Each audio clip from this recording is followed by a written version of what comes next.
اللہ کے سوا کسی اور کی اطاعت جس سے اللہ کی معصیت لازم آتی ہو، شرک۔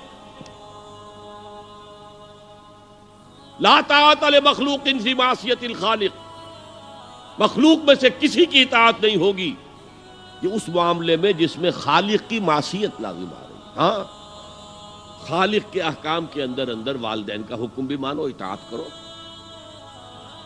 اساتذہ کا حکم مانو، کسی اور کو اپنا لیڈر مانا ہے اس کا حکم مانو، لیکن ناٹ بیونڈ۔ وہ جو سرکل ہے کتاب و سنت کا، اس سے باہر نہیں۔ لا طاعت لمخلوق فی معصیت الخالق، یہ آپ الجبرے کے فارمولے کے طور پر اپنے سامنے رکھیے۔ اب اسے اپلائی کیجئے، جیسے فارمولوں کے ذریعے سے پھر بڑے بڑے وہ سم جو ہے وہ حل کیے جاتے تھے سوالات۔ صبح کا وقت ہے، آنکھ بھی کھلی ہے، کوئی اذان کی آواز بھی کان میں آئی ہے،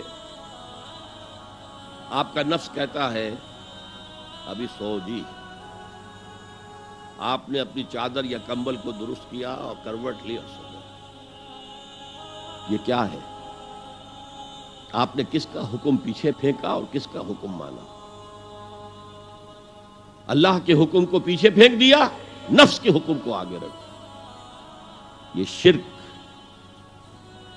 اس شرک کو جاننے والے بہت کم ہیں۔ مولانا روم نے خوب کہا تھا، نفس ما ہم کم ترس فرعون نیست لیکن ایراعون نیست۔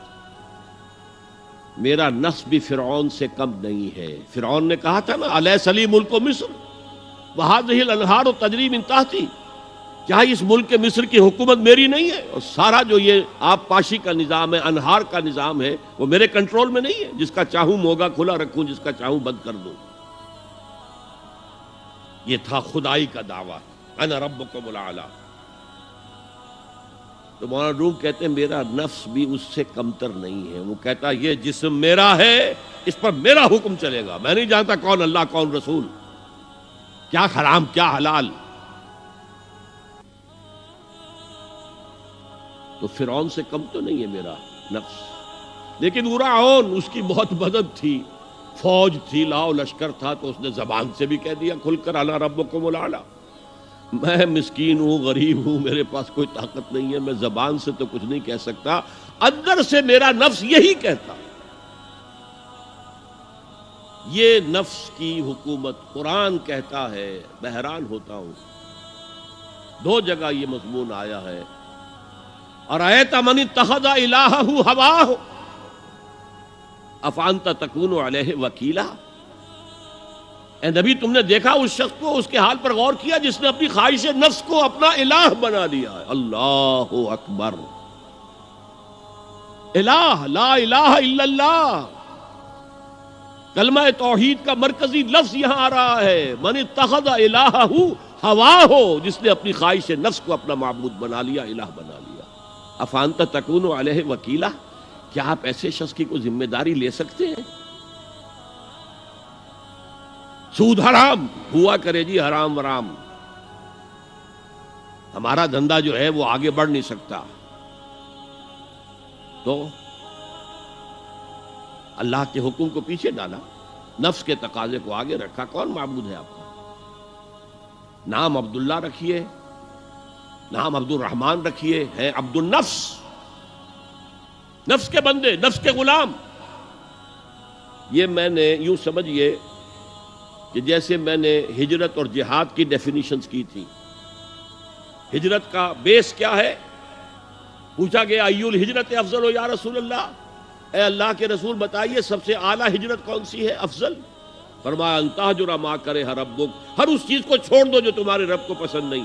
آج رات ہی سے آپ ہجرت شروع کر سکتے ہیں۔ جائزہ لیجئے کیا کیا چیزیں میری زندگی میں خلاف شریعت ہے، تو اللہ کو ناپسند ہے، فیصلہ کیجئے کہ آج کے بعد نہیں ہوگی۔ ہجرت شروع ہو گئی، افضل الہجرہ، سب سے افضل ہجرت شروع ہو گئی۔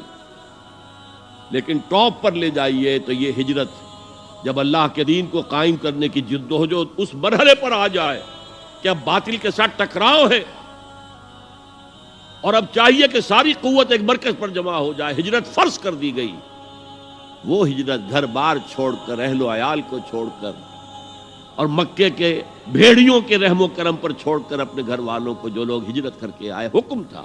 ہجرت مدینہ فرض تھی، ہجرت حبشہ فرض نہیں تھی، صرف اجازت تھی کہ جن سے سختیاں نہیں جھیلی جا رہی مزید وہ چلے جائیں۔ تو ہجرت کا یہ ابتدائی نقطہ، انتہا یہ جہاد، المجاہد من جاہد نفسہ، جہاد تو یہاں سے شروع ہو گیا، اپنے نفس کے خلاف جہاد کرنا۔ صبح نفس نے کہا ابھی سو جاؤ، آپ نے نفس کی بات کو رد کیا، اپنا کمبل اٹھا کے پھینکا، اٹھے، وضو کیا، نماز کے لیے آپ مسجد چل دیے، آپ نے جہاد کیا نفس کے خلاف۔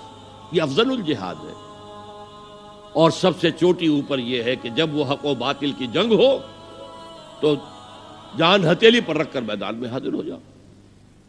هي الحلقات تحفظني بآيات من القرآن، هي الحلقات تملأني بحب المصطفى العدنان۔ جی دوستو، جیسے کہ آپ لوگوں نے آج کی ویڈیو دیکھی ہے کہ ماشاءاللہ اللہ کے سامنے بہت خوبصورت بیان کیا ہے کہ اگر ہم اللہ تعالیٰ کے کسی اور کے سامنے جھکتے ہیں تو وہ شرک کہلاتا ہے، تو ہمیں شرک نہیں کرنا چاہیے، صرف اور صرف اللہ تعالیٰ کی عبادت و اطاعت کرنی چاہیے۔ ہاں، اگر ہمیں ماں باپ کی خدمت بھی کرنی چاہیے تو وہ بھی اسلام کے دائرے میں رہ کر بھی ہمیں اپنے ماں باپ کی اطاعت کرنی چاہیے۔ اگر ہم شیطان کی بات مانیں اور اللہ تعالیٰ کی بات نہ مانیں، کسی اور کی بات مانیں تو یہ بھی شرک کہلاتا ہے۔